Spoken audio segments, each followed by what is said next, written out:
evening.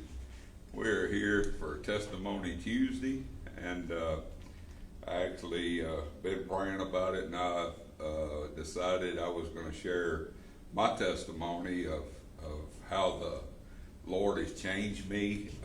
We have done a few things a little different on the post.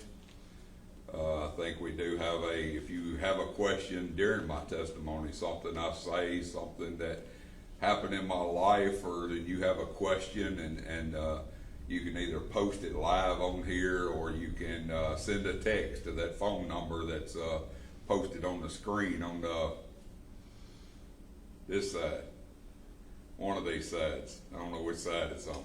But anyway, you can send a text to that number and ask your question, and somewhere during this process we will answer a question and see if I can explain myself a little better.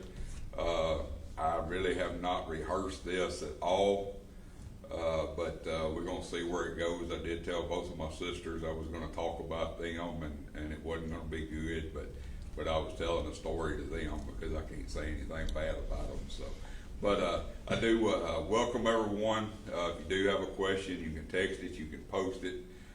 We will answer any questions. Want to thank everybody for the help yesterday on the food boxes. Thanks for all the prayers. I did have surgery last Wednesday on my elbow, and it's doing better. Still hurting some, but it is doing better. And thank everybody for their prayers. And but I'm gonna start tonight, and really don't know where I'm going to end up, but you know, I do remember. I will start off as a child on how I was raised, and it will kind of tie into some of the obstacles that I had to overcome in my own life. You know, I was raised by my mom and dad, very good people. I was raised in a worldly atmosphere. My mom and dad had a nightclub, you know, owned the bar, the nightclub, most of my life before they passed away. Several years before they even passed away, they got out of it. But I was raised in the nightclub realm. Really, my oldest sister, as a child, she was the one that took care of me most of the time. I'm gonna say 90% of the time, her and Marlon, and because I get tickled every time I start sharing something with my wife. It all has to do with some kind of car or some kind of motorcycle or something that my brother-in-law had at the time, and she gets tickled because that's the way I keep up with time when something happened, was what kind of car was there, or what was somebody driving, or but I was raised in that scene of you know, nightclub owners, partying, you know, the drinking, some drugs, but being raised in that, you know, I was even thinking that I was probably one of the youngest bootleggers that ever was. I went with my dad back. This was probably back in the early '70s when. He was bootlegging whiskey to all the dry counties. All these counties around here were dry, and so he was bootlegging whiskeys to all the nightclubs and stuff around the area up in Gibson County and Paris and up in that area. And I was probably 4 or 5 years old at that time, and you know, and running that, you know, so I was taught that life very young. And you know, my mom and dad was always about making money, you know, regardless of how it was made, as long as you made it, and didn't get caught doing it.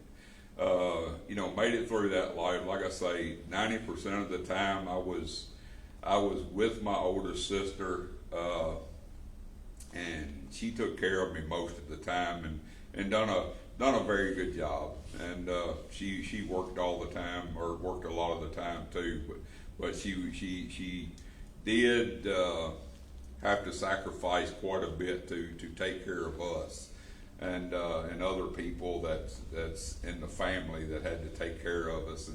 But went through that, and as growing up, you know, it was a lot of fighting at the house, a lot of fighting at other friends' house, other family members' houses with people drinking and coming in and just fighting and hollering and cussing. And, it seemed like it was wherever you went, that's what was going on most of the time. And, but going through all of that and jumping into teenage years,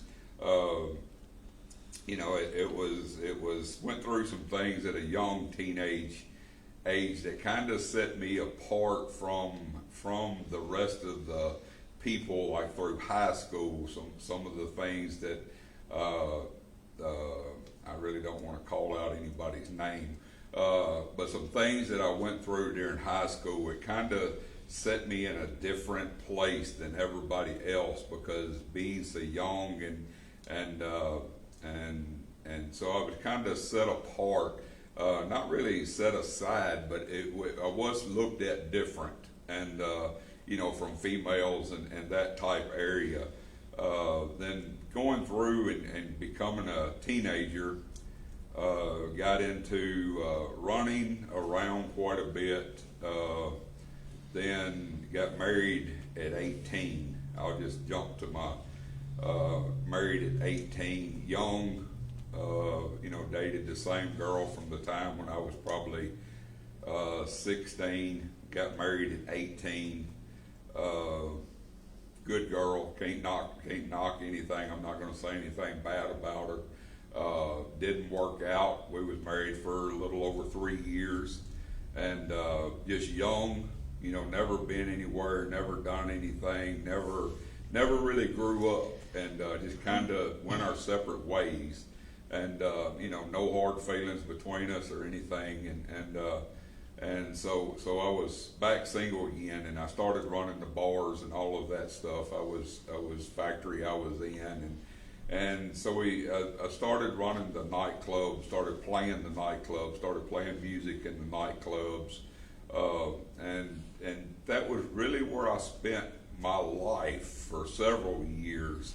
Is chasing the dream of being something, a star or known for something, going through that part of life, and as we was going through it, spending every weekend in a nightclub somewhere, not knowing, sometimes ending up in places that you wished you hadn't woke up in that place, and just living that life of a musician. I'll put it that way, and going through all of that and working all the time too. I was working at World Color, and and really the World Color had a reputation of probably the biggest divorce factory that was, because it was so much time spent away from home. You spent more time at work than you did at home, so you grew into relationships with other people besides your own family, and I believe that's the reason a lot of the divorce rate was so high in that factory, is because we spent more time there than we did at home with our own family. But after World Color, I remember at one point at World Color,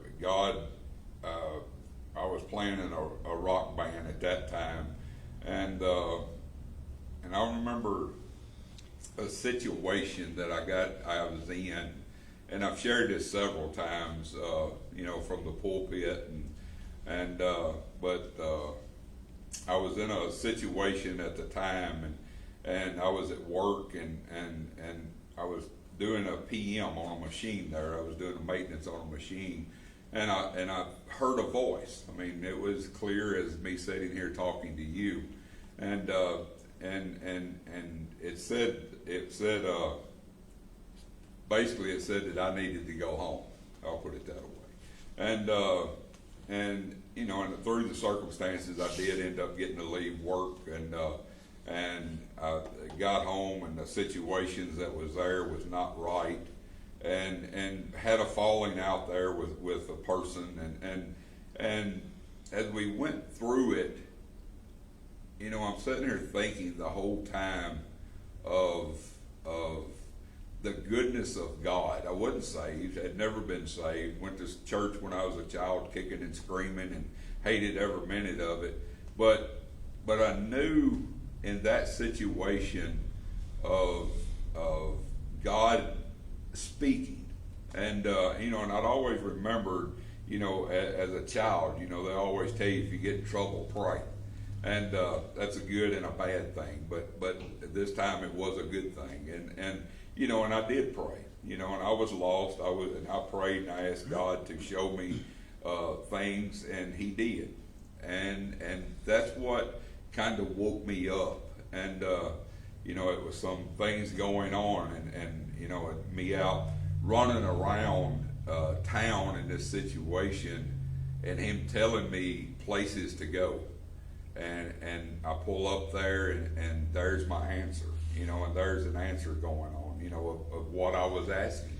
And but going through that whole situation, and then being heartbroken and all of that at the time, and just trying to go on with life, you kind of fall apart a little bit, and you lose part of who you are. But the goodness of God, I never forgot about that. In that whole situation, I remember later on that night when I got back home, I went to the club and stayed there quite a while. But it was in one of them places in life to where you didn't want to be by yourself, but you didn't want anybody around you either. You didn't want to talk to anybody, but you didn't want to be by yourself, but you didn't want nobody around. And so going through that, I remember getting back home, and the house was empty, and so I got home, and I remember praying before I went to sleep that night, and I asked God to help me out of this situation, and the last thing I remembered was a big clap of thunder before I went to sleep, and it was like as soon as that thunder hit, I went to sleep. And the next morning, I was woke up by somebody beating on my front door, and I raised up, and my house is full of water. Where it had started raining. I guess from that clap of thunder, it had started raining, and it actually flooded my house. And water was actually right up to the edge of my bed, fixing to come over on the mattress. And I stood up in the bed, and I looked out the window. And I'm going to make it through it. And my first thought was, God heard my prayer. And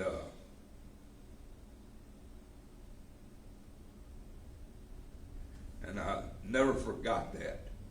I never forgot that time that, I was lost.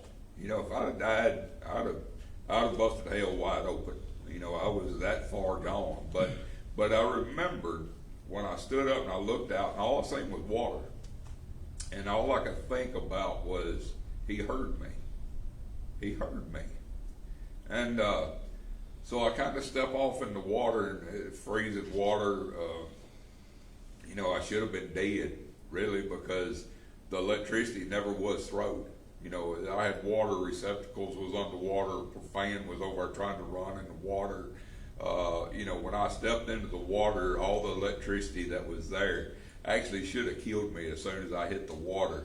But I'd actually walked through the house, and it was my mom that was beating on the front door, and because they had called her and told her my house was flooded, and they couldn't get me up, and didn't know if I was there or what, and the door was locked, and so we went through all of that, and at the same time, through that fluid, I was playing in that rock band, and we actually practiced right outside, and I remember calling Jason, which was the guitar player, and telling Jason that my house had flooded, and he had lost all his equipment, because all of Jason's equipment was there. And Jason was at the time, he was a Christian. He was what I knew as a Christian. And he was a Christian, but kind of not following what God had told him to do. And so I'd called him, and we he came over and we went back there and we sat down and I told him everything that happened, you know, how God answered my prayer and how this and he just laughed at me and he said, Rojo, he said, let me tell you what I was praying. He said, I was praying that God would take this away from me if this wasn't what I was supposed to be doing, you know, down to even taking his hand off. And he said, I guess he answered my prayer too. And we went out in the shed and he loaded his equipment up and loaded his equipment up and he carried it home and put it in the shed. And I'll share his testimony real quick and I'll get back on mine. But a few months later, Jackie Fincher actually called Jason and I had told Jason, said, I've been praying, I think you're supposed to come and play guitar for us. You know, and this is the goodness of God here. You know, we had just lost everything that he had in that fluid. And Jason told him, he said, Jackie, he said, I quit. He said, I'm not playing anymore. He said, I lost all my equipment in a fluid. And he said, I'm not playing anymore. He said, well, pray about it because I think you're supposed to. Well, another week went by and Jason's like, he prays and he says, well, God, I got to have some equipment if I'm supposed to play.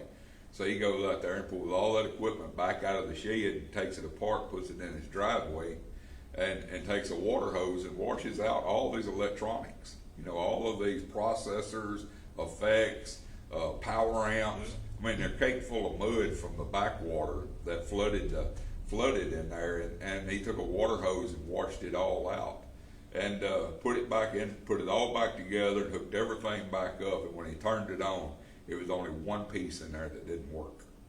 And I think he ended up playing for the Finchers for, I don't know, 20-something years. I think he ended up playing with them. But just the goodness of God, you know, how he can guide people. You know, did it cost him? Yes, it cost him.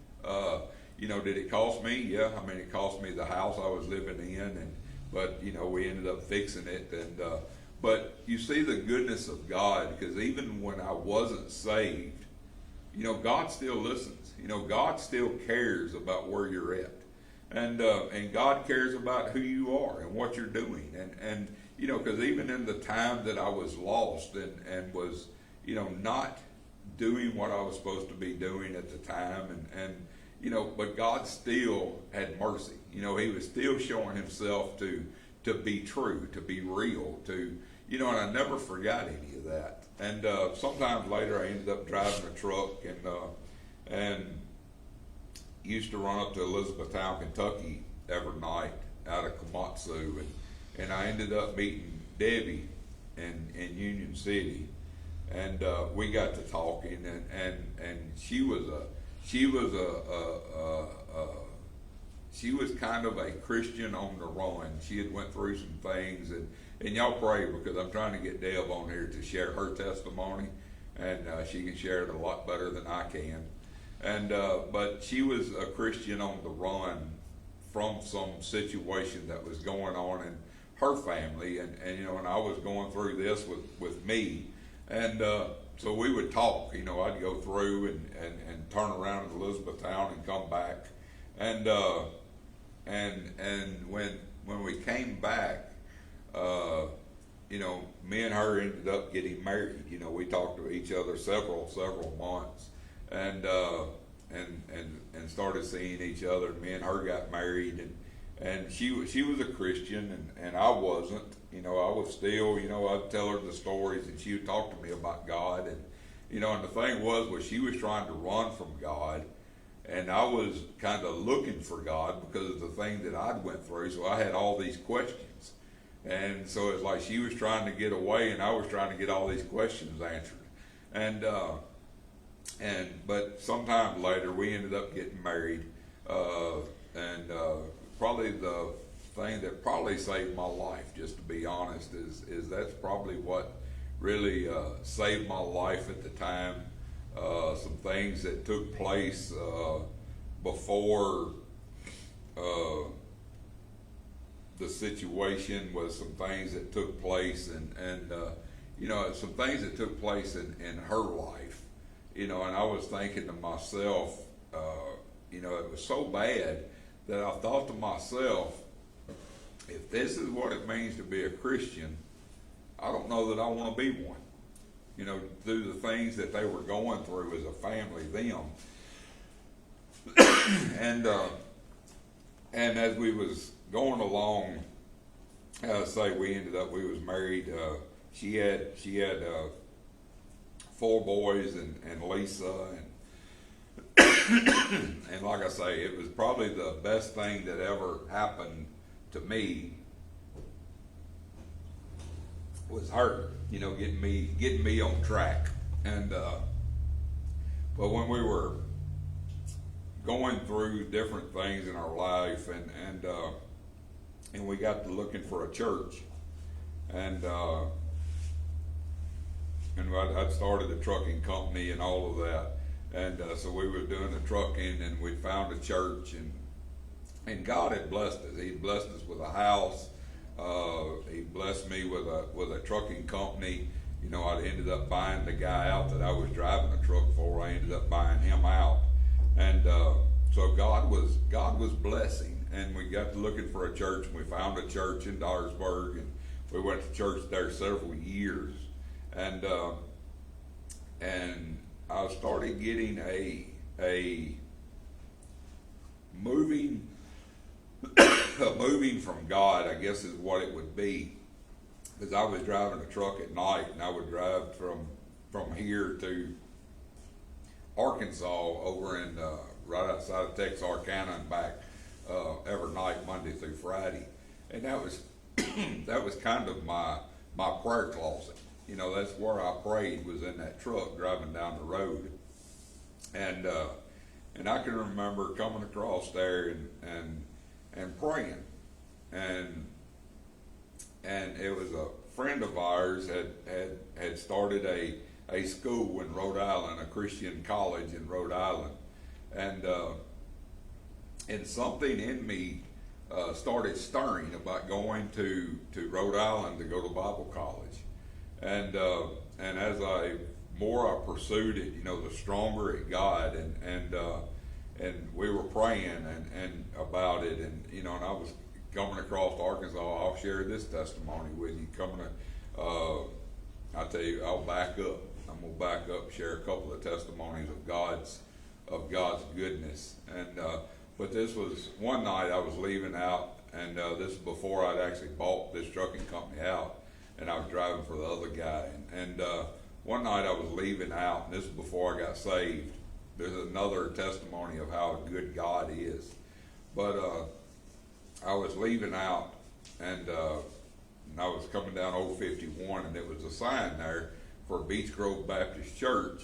It was a big sign. We actually built it when I was in high school. I actually helped build the sign, and it was there. And when I was leaving out, that sign was laying on the ground. It's like somebody had hit it, and it fell over on the ground.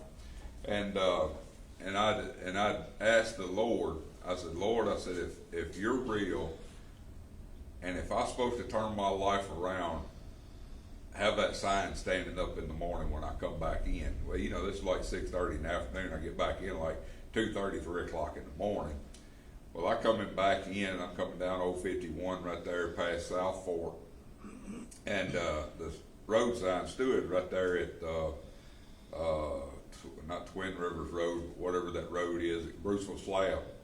And I started to turn in on Bruceville Slab, and my headlights hit that sign. And that sign was standing up, and I stopped, and I read that sign. I sat there looking at it, and I was just thinking, wow, God heard my prayer again.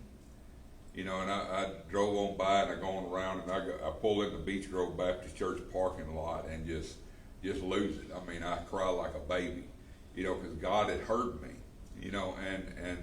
and just how God was doing all of these things to show me how real He was. And the kicker was the next day when I left out, I went by there, and that sign was laying on the ground. So how it was standing up that night I came in, I don't know, but it was standing up when I came back in. And you can say I'm crazy if you want to, it don't matter, because it's my testimony, and I'm telling you what happened.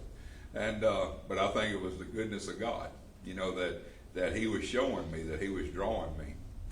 And but to get back onto the going to college, I prayed about going to Rhode Island to go to Bible college, and my wife was against it because she didn't want to go back to the northeast coast, and I kept feeling this that I was supposed to go, and so I kind of put the word out that I was going to sell the trucking company, and we were still going to the church in Dyersburg, and I was coming across Arkansas one night, and and I heard about planting a seed, and it was to the youth pastors that was in the church in Dyersburg.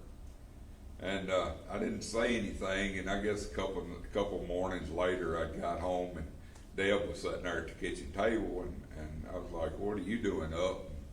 And she said, "I think we need to talk." So I sat down there, and she said, "Has the Lord said anything to you?" And I'm like, "Well, what do you mean?" And that's the first thing I thought of was the Lord told me to sow a seed into our youth pastors at the church at the time.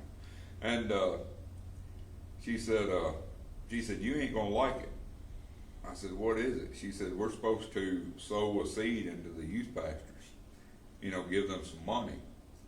And I'm just sitting there, because I already know this, I've known it for a day or two, because I'd already heard it. And I said, "How much?"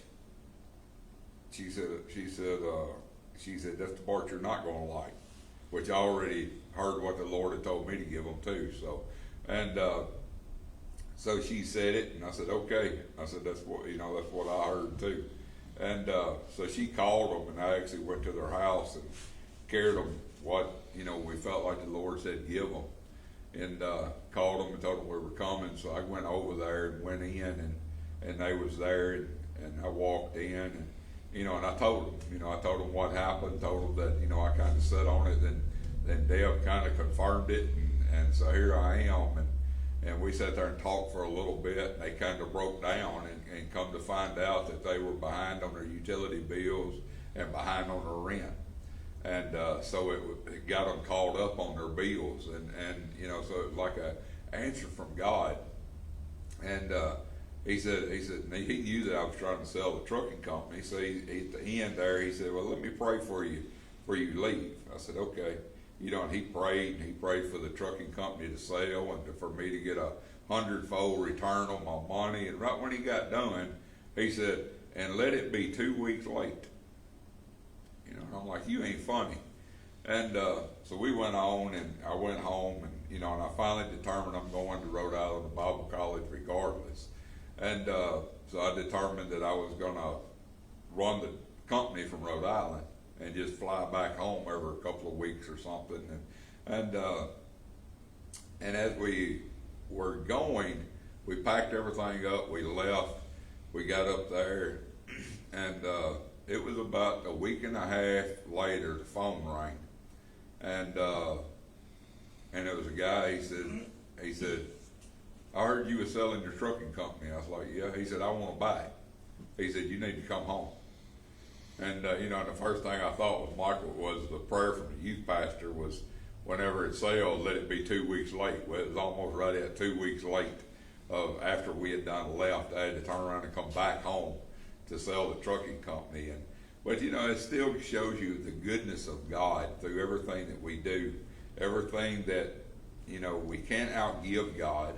We can't do anything that God don't know about. But it was a blessing, going there. I went through school, I got an associate's degree. We ended up, after we got done, it's like, I want to go to South America, I want to do this, and the only thing I could get out of it was go home. You have the same people in your own backyard. And, and I'd pray, "Lord, you don't know, everybody there knows me." And that was the only thing I could get was go home, that he had a work here for me to do. And so we came back home, and I did end up going to South America a couple of times and on mission trips, and I was praying about going to South America, to Peru, and and I was there and I was praying, and the only thing I get out of God is you have these same people in your own backyard, go home. And so finally I just kind of come to grips with it, and I was like, okay, so we've been here.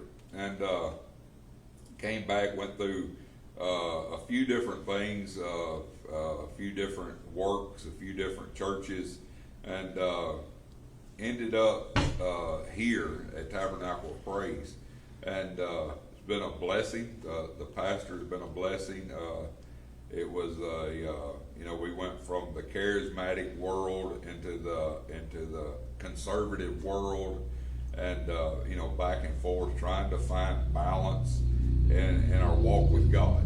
And as we went through all of it, and James Street, I run into James Street one day, and they used to do church on Saturday. And he's like, "Won't you come out there and see us on a Saturday night?" So I started going out there on Saturday night, and we ended up starting to go to church there. And I talked to Brother Ron, and we've been here ever since. But it's been a eye opener of seeing God move through our walk, through our journey of everything that we do, how God is in the midst of God's in control of whatever takes place. He's in control of our lives. Once we start walking with God and we surrender to God, He leads us, He guides us, He directs us. Even through the church, through the sale of the other building, and just through the workings of God, and seeing this church being built. Even seeing this church being built, it was amazing. Just the church here, it's paid for. It has no debt. Which was a miracle in God's hand. Every time we needed something that was here, God provided it. So it was a blessing the whole time of seeing it being built, and and actually being here. I can't remember how long we've been here, 10 years, 12 years, I can't remember how long we've been here with Brother Ron, but it's kind of been a open door to ministry, open door to this Testimony Tuesday. This actually was all birthed out of a message Brother Ron shared on a Sunday morning, and he was speaking out of Revelation, and he made the statement, reading the verse of they would overcome them by the blood of the Lamb and the words of their testimony. And when he said that, it just hit me. It's like testimonies are powerful. And the workings of God, just the workings of God in our life, of how things go on in our life. I might have said something tonight that you heard that struck something in you, that's making you wonder, how good is God? And and the thing is God is, if you will let Him, He will lead you through every aspect of your life. I've actually owned Jacob's Lumber and Supply up there for 19 years, 20 years. God has took care of it every month up there. I've never come up short. He's blessed us. And everything that you do, once you surrender it to God, He will move in your life. He will protect you. But the thing is doing it God's way. Being able to walk out what God has called you to do. And when we walk it out, God opens the doors and we just walk through them. And this has been a blessing. This Testimony Tuesday, we get all kind of responses from it, from people that that's come on here and shared, and and it may be somebody out there. You may have a testimony you need to share, that you're walking with God, and people may need to hear your testimony. And that's one thing, that we were all lost at one point in time, and being lost, and now walking with God. Somehow or another, we got from being lost to walking with God. So it's a road there somewhere that we took, and it was God moving that changed us. And and going back, just looking over my life of people that I've been involved in with music, with different things in life. And the people that have changed my life, touched my life, the musicians that I've played with over the years, how a lot of them are saved now, and they're playing for the Lord. Jason Powell, the one that was on, I think he was actually my first Testimony Tuesday, and he's playing on the worship team in Jackson, and at a church there. Shannon Parker, I'm going to try to get Shannon on here in the next few weeks, but Shannon is actually now the worship leader at the Assembly of God in Alamo. George Pruitt, played with George many years, and George is actually playing in Ripley at a church. But it's amazing when you look back at all these people that you've been in contact with over the years of playing for the devil, playing for your own pride, playing for your own ego, how God has moved in people's lives and changed them, changed them over a period of time of just, instead of playing and bringing glory to Satan or the flesh or your own desires, actually playing music to bring glory to God. It's not about you anymore. And but how, when I look back and I look, Danny Archer, which was the lead singer of the all original rock band I was in, he's saved, and the keyboard player that played there, just all of the musicians that I've played with in the bars and that scene, and looking back now at how many of them are walking with God, it's amazing. It's amazing to see the change in people's lives. And but I just want to encourage you tonight. If I've said something, I don't know if anybody's asked me any questions yet or not, but ain't nobody asked a question. Somebody asked me a question. I want to answer one question.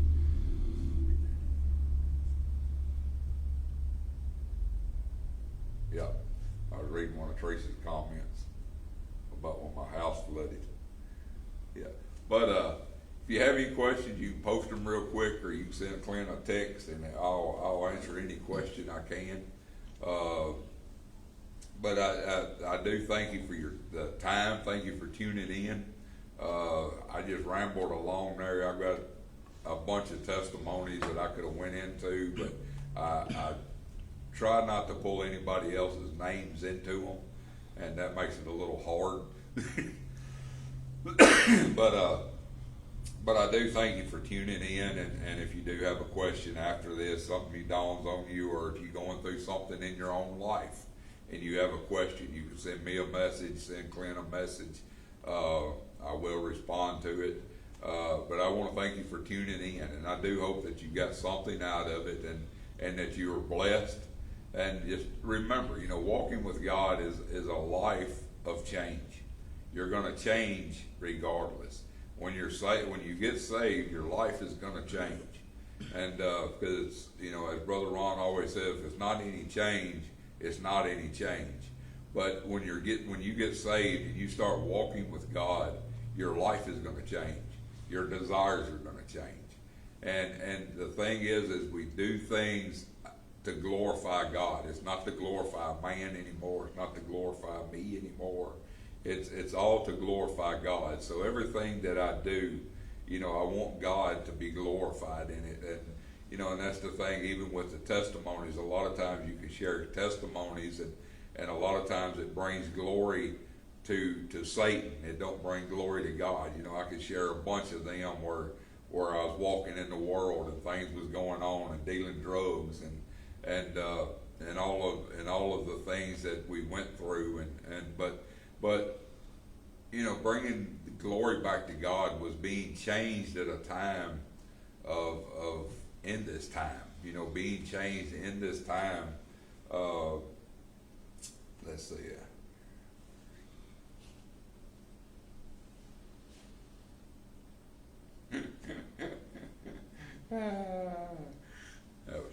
I was reading Tammy's post there.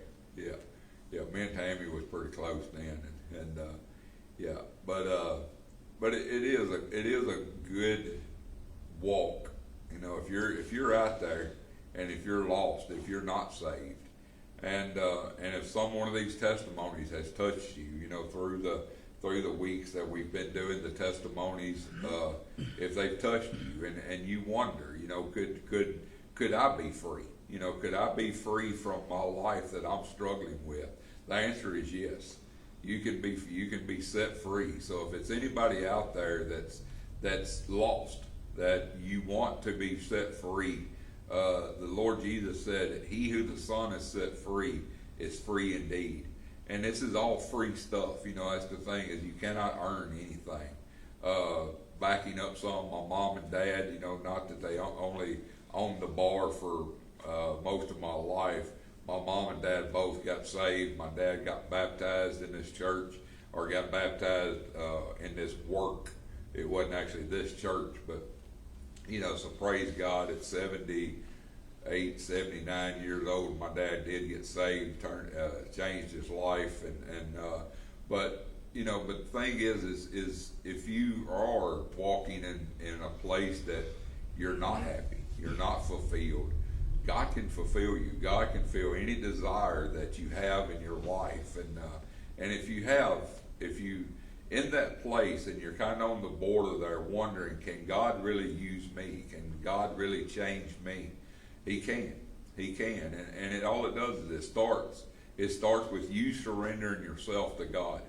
You know, when you come to that place of repenting and realizing that you're lost. You know, and that's where I came in my life, was I realized I was lost and God was drawing me, and I had to come to that place of repenting for my own life, for the things that I've done in myself, and you know, and I had to ask God to forgive me, and when I pray, you know, I pray, Lord, forgive me. You know, I know that you died on the cross to save me. I know that you've opened the doors for my salvation. You know, and we can say these prayers, but we have to really mean them. It has to be a prayer from your heart to God's, and really meaning it, because God will change you. That's the thing, is God will change you. He will set you free, and he will deliver you. And one more testimony, and I'm gonna quit. And this is talking about being delivered, and I'm not knocking anybody for what they're struggling with, because I've probably been there at some point in my life. But you know, one of the testimonies I've got with being delivered was cigarettes. You know, I smoked, and you know, to me that was to me it wasn't that bad of a deal. You know, that was the only thing that I really done, but it came a point to where and I'm not putting anybody up on a pedestal or any of that, but being a leader in the church, this was back years ago when I was in Dyersburg, and being on the platform playing and smoking at the same time, and you know, and it kind of bothered me, you know, being in the front and being used by God, and had you know, and really hurting my own self with nicotine. You know, and you know, and it was one of the things where I went to the pastor about it, and he said, God will take care of it. And I'm like, okay. And we was actually at the Dyer County Fair one night, and we was walking through the fair, and I was trying to smoke a cigarette. Wasn't even thinking anything about it, and it was steadily trying to it was constantly, every time I'd take a puff off a cigarette, I'd almost throw up. And I finally threw that cigarette down and stepped on it, and I said, I quit. And I quit. I never picked them back up again. I've never had a desire for one, you know, and I'm just like everybody else that smoked. You know, it was, you know, I would quit for a day, I would quit till the next one, I'd quit for a week, I'd quit for a month and start back. You know, I'm just like everybody else. But the thing was when it came down to it, was God is the one that set me free from it. Now, why does God not work like that with everybody? I don't know. I don't really understand, but I know that's how I got delivered, was God just took it. He took the desire, he took the nicotine. And, but, then the thing is in our life, God does things like that. And if you're out there, and if you're one of them people, again, I'm going to get back to the salvation part of it, because, the whole thing of a testimony is touching someone's life that's in the place that you were, and they wanting to get to the place that you're at. And it is a journey. It is a day in, day out journey that we walk on. But submission is the first step to walking with God, is submitting to God and God's call in your life. Because God has called all of us. And when we come to that point and we surrender to God and we realize that this life is not about me. This life is not about me and mine and what I want, my desires. It's about God and what He wants, and He will fulfill the desires that you want through what He wants done. It's weird. We live in a kingdom that's backwards, and because God will fulfill what our desires with His plan, and His plan will fulfill us, and and that's the whole thing. Even with the testimony, is someone getting saved, someone asking God, and so I want to leave it there. I want to leave it with a thought of I'm at that place, that if you're at that place, I want you to know that God is there, that God will lift you up. He will shake the dust off of you. He will deliver you. If you're on drugs, if you're struggling with alcohol, if you're struggling with, God will deliver you if you will give it to Him. If you will surrender to Him and follow Him, He will set you free from it. It may be instantly, it may be a process, but the thing is God will deliver you when you start walking with Him. And He will deliver you day in and day out.